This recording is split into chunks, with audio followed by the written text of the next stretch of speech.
Test 5.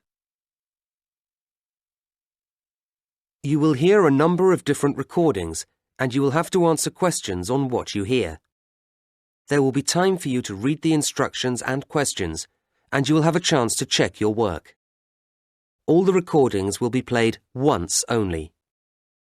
The test is in 4 sections. Write all your answers in the listening question booklet.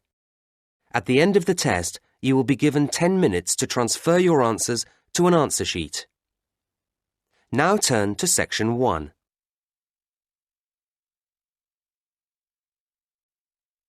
Section 1. You will hear the secretary of a social club telephoning a tourist information office to get information for a group visit to the town of Tidborough. First, you have some time to look at questions 1 to 6.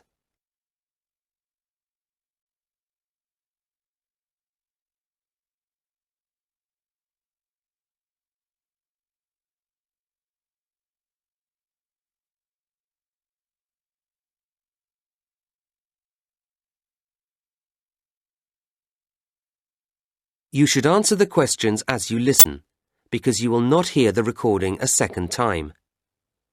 Listen carefully to the first part of the conversation and answer questions 1 to 6.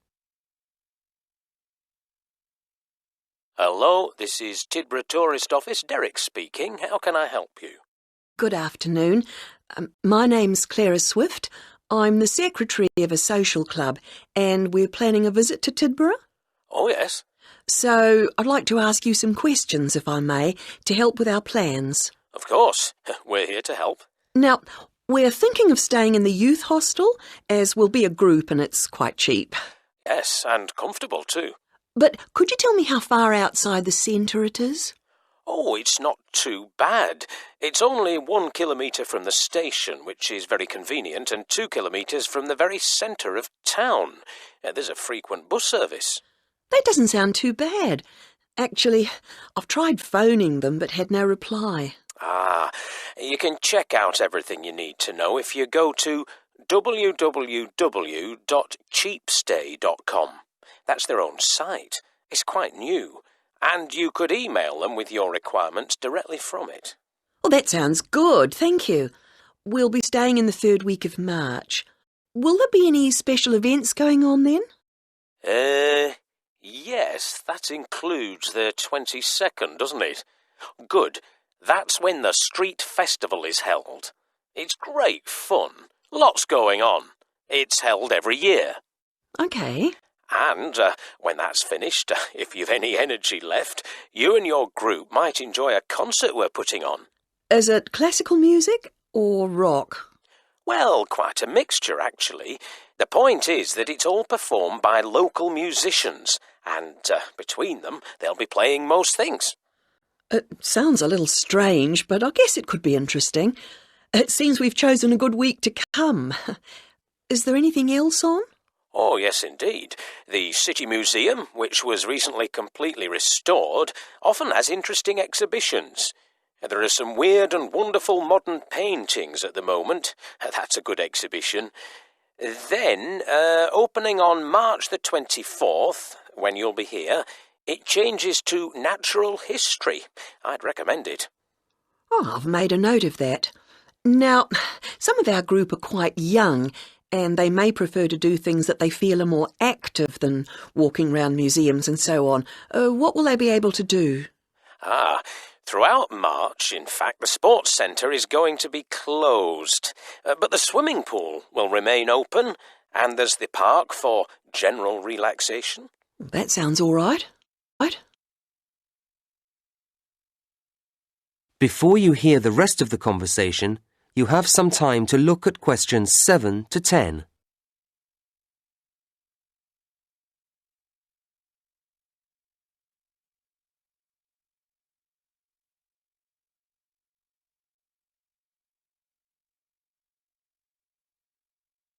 Now listen and answer questions 7 to 10. And were you planning to go on any excursions while you were here? Yes, I was going to ask you. I gather there's a very picturesque train journey out along the coast? The Beach Express. Yes, it's lovely. It's an old-fashioned train. Not an express at all, in fact, but it chugs along, giving you marvellous views. Does it go often? No, it's just a tourist special, really. But it sets off in the morning at 9:30, and it's very popular, so I'd get there no later than 9:15 if I were you. The station opens at 9, so you can get a coffee or something while you wait. It sounds lovely. And for tickets? Well, as I say, it may be crowded at the station, so it's probably more convenient to get them beforehand from us at the tourist office. The youth hostel may sell them too. You'd have to check that. OK, I will, thanks. How much are tickets? £5, although students get 20% off, and if there are more than 10 of you travelling together, you get 15% off, so it's very reasonable. Yes, that's not too bad. And is it a long ride? Not really. I think it's about 3 hours actually in the train. You'll be back for lunch about 4 hours later. It stops twice for half an hour so you can stretch your legs, have a little stroll on one of the beaches. I see. Well, you've been very helpful. Thank you. Not at all. I hope you enjoy your visit. Contact us any time. That is the end of section 1. You now have half a minute to check your answers.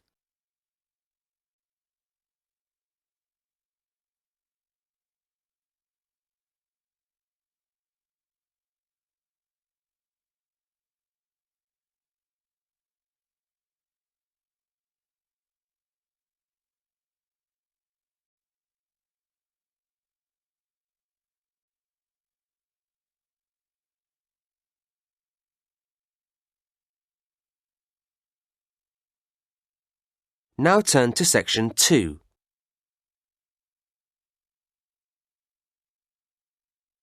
Section 2. You will hear a director of Hawkins, a large department store, giving an introductory talk to a group of temporary staff on their first day at the company. First, you have some time to look at questions 11 to 13.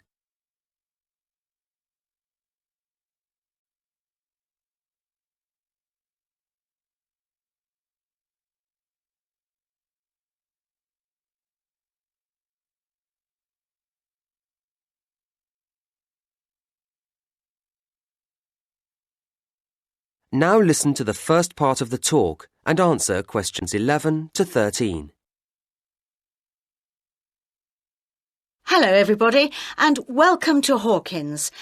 I very much hope you will enjoy working here and indeed that some of you may take the opportunity to join our permanent staff.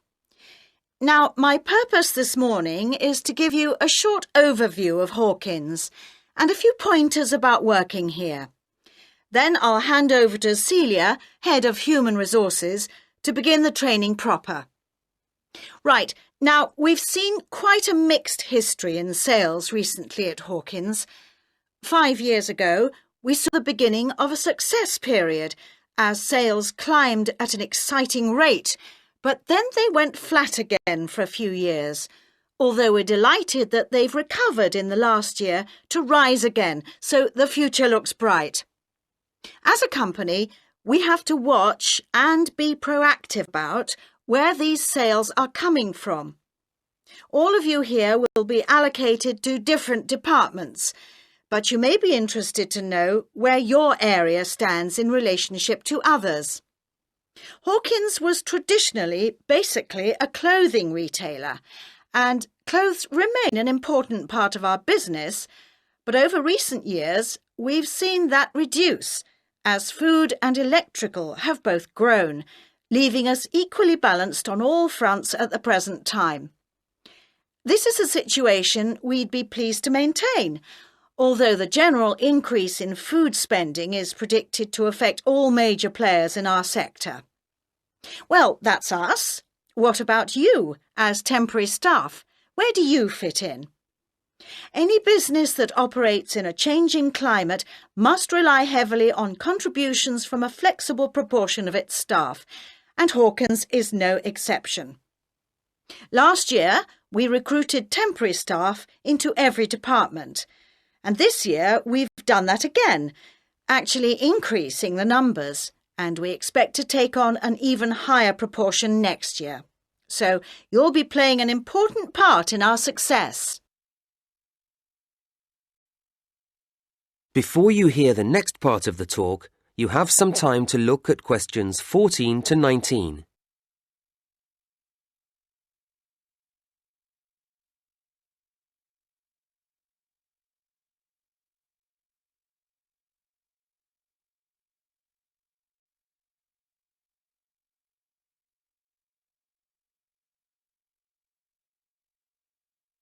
Now listen and answer questions 14 to 19.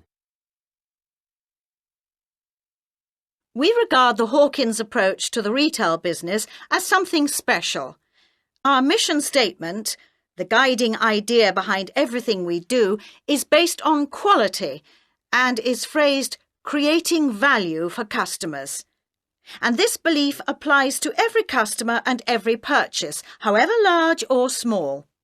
Happy customers means good business for us, and your main aim must always be to keep customers happy. If any kind of problem or complaint arises, don't try to resolve it yourselves or simply leave it to a colleague, but get the assistance of your line manager. It's his or her responsibility to sort it out.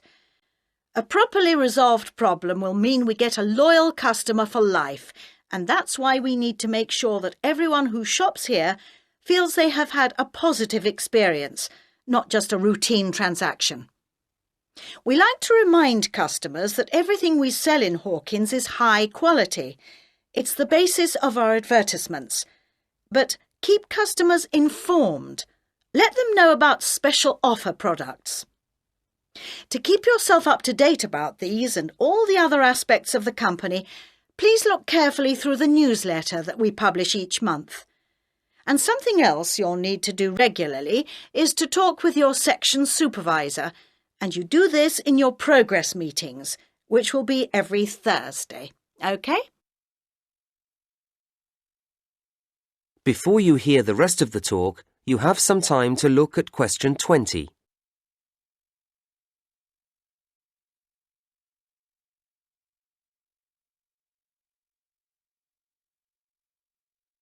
Now listen and answer question 20. Right, just a few things and then I'll hand over. I think you were all asked for details of your certificates when you filled in your initial application form. Can you make sure that you provide the Human Resources Office with copies of them by the end of the week? There's a pile of information videos on the table at the back there, and I'd like you to take one each. And please make sure you watch it carefully when you get home this evening. It contains lots of important facts and advice. Will you also pick up your security pass by the end of the day from the office on the 4th floor, as you'll need it to get in tomorrow? Don't forget you'll need it to obtain your staff discount when you make any purchases.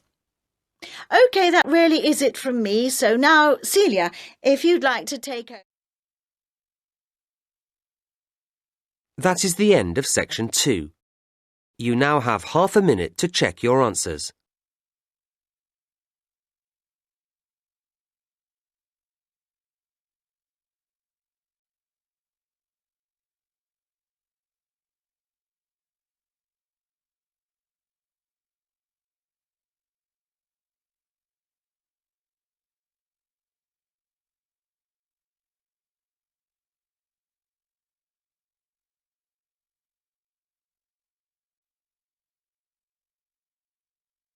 Now turn to section 3.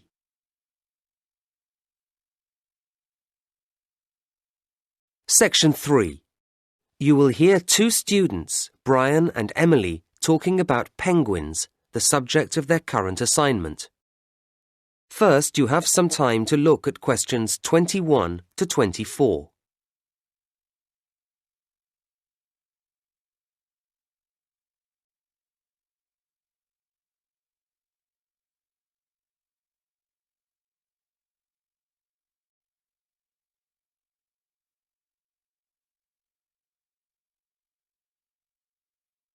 Now listen to the first part of the conversation and answer questions 21 to 24. So, Brian, how have you been doing with your reading on penguins? Not too bad, Emily. And you? Yeah, okay. I hadn't realised there were so many differences between the various types of penguin. No, nor had I. Anyway, I started with the Gen 2. And me with the rockhopper. And it turns out they're rather cautious. Not scared of swimming, I trust. Oh no, but they don't like going about at night. Scared of the dark, I suppose. And if they're climbing over some rocky landscape, they'll only jump if they have to. And even then they'll look carefully down and spend time deciding whether to or not. Is that common? I don't think so. The rockhopper will have a quick look if it's somewhere they haven't dropped down before, but they don't seem timid. In fact, they're pretty determined. And if they're trying to get up somewhere, they grip onto the stones with their slightly hooked bills, as well as their nails when the surface gets very steep. Nothing stops them. Interesting. Because the other type I looked into, the Magellanic, tend to stick to the beach rather than going inland. So you see them walking along with their flippers at their sides or a bit forward. If they come across something they haven't seen before, they cock their head first to one side, then the other, peering out of each eye in turn, as if they don't quite believe anything until they've double-checked it. And then, when they call to each other about anything, they arch their backs strangely first, before making a very loud noise indeed. Oh, because the king penguin stands very upright when it calls. And they have the longest flippers, which they hold towards the ground, as if they're worried about falling over. But it's quite dignified too. I think they're my favourite type. Uh-huh. Now you have some time to look at questions 25 to 27.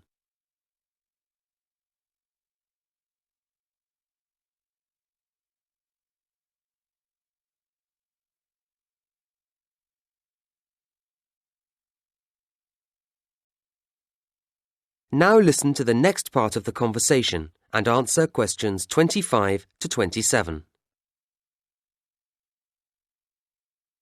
Anyway, there are some things that they all do the same, aren't there? Oh, yes. Eating fish, for example. Well, of course.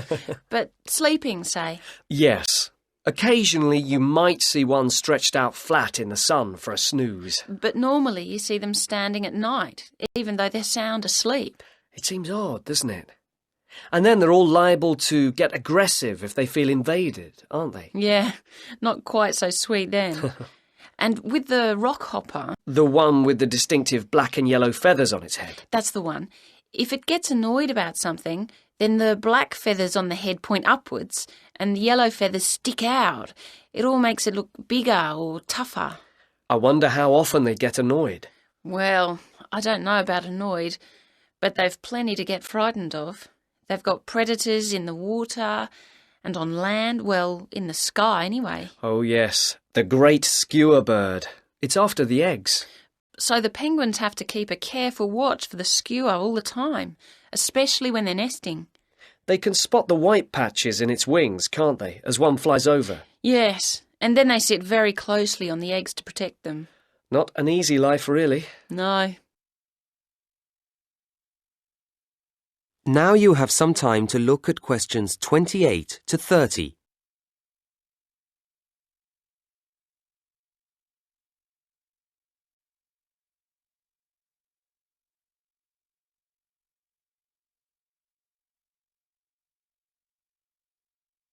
Now listen to the rest of the conversation and answer questions 28 to 30. So what else have we found out? Well, I was interested to see that although they nest individually, they always go into the sea together, in large numbers. Even though it might make them more obvious to predators. That's the price to pay for the best way to find food. It means a bigger catch from each trip. I see. I watched a video too, just showing them on the beach, and I was struck by how calm they seemed to be. I thought they might have looked frightened. Perhaps it's because there are so many of them. Maybe that gives them a sense of security. In fact, all the types have a social nature. I guess that's why we humans find them so fascinating to observe. I guess so. So, shall we start to put all our notes together? And then I think we ought to... That is the end of section 3. You now have half a minute to check your answers.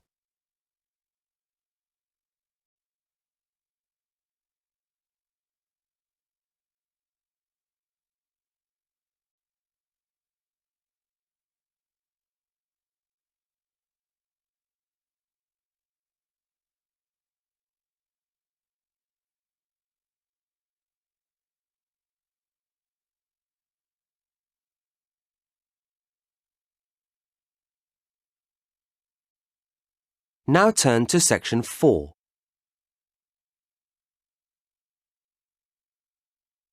Section 4.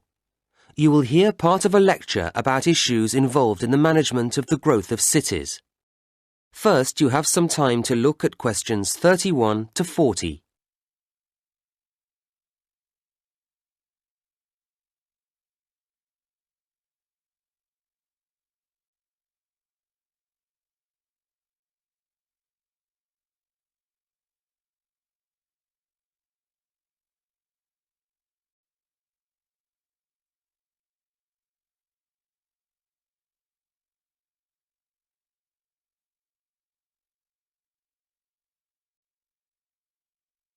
Now listen to the lecture and answer questions 31 to 40. Now, a key issue in the ability of cities to grow is the question of housing. However, quality is as important as quantity here. But that isn't to say that this is easy to guarantee, and the development, or at least the spread, of many modern cities is marked by the sprawl of slum or shantytown housing. Governments are, of course, keen to address this, but the tendency to demolish them has often proved disastrous, as it doesn't solve the problem unless satisfactory replacements are ready for the inhabitants. What I'm saying is that suitable housing projects have to be lined up to accommodate these otherwise displaced people. And suitable is the key word here. All too frequently, there isn't real consultation, only token gestures. If the residents aren't fully involved, they are unlikely to find the resulting development appropriate to their needs. People need to feel reasonably independent, and strategies for providing accommodation schemes work much better if an approach rooted in self-help is applied. People value things more when they have been part of bringing them into being. At the same time, residents can't do everything for themselves, or not well enough anyway, and so governments need to accept that a number of services will always have to be laid on. These would include electricity and water and so on. From the other side, residents need to feel able to commit. Migrants are essential to the growth of cities, bringing rapid increases in population, skills and income. But they need to have a sense of security, of long-term commitment to the city, if they are to invest money in building or buying houses. Developing this sense of commitment isn't straightforward, and it takes time. It's complex and involves several factors. People need to feel they belong, and unfortunately too many governments fail to appreciate that community values are a crucial component of that. Sadly, there are too many housing schemes which don't work. People drift away, or the whole place becomes crime-ridden. It's easy to be wise after the event, but it is worrying that a lot of housing is put up without analysis having been carried out to examine how much employment is going to be available for people.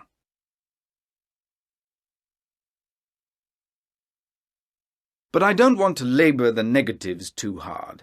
Such difficulties as there are challenges, and challenges that can be, and often are, overcome. And cities are, I believe, a good thing. Urbanisation, the process of developing cities and the societies that comprise them, may not be everyone's dream, but it has a huge impact on the economy, and also benefits each and every person's freedom. Furthermore, the sheer volume of people means that work can be differently distributed. In villages, people need to be multi-skilled in order to be autonomous, but in cities, You can see the evolution of a variety of specialist activities, and this means people live in a more sophisticated way. It's not only tangible phenomena. There are all sorts of other equally important benefits too.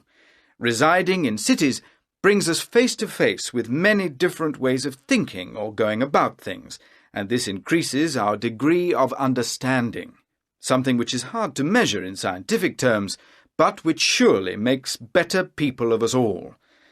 Right, well, now I'd like to turn our attention to the suburbs. That is the end of section 4.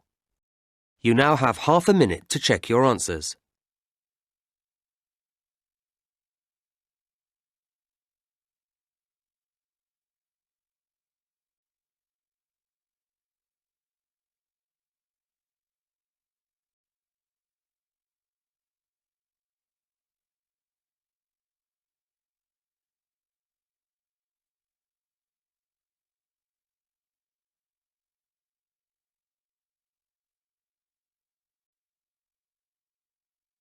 In the Ielts test, you would now have 10 minutes to transfer your answers to the listening answer sheet.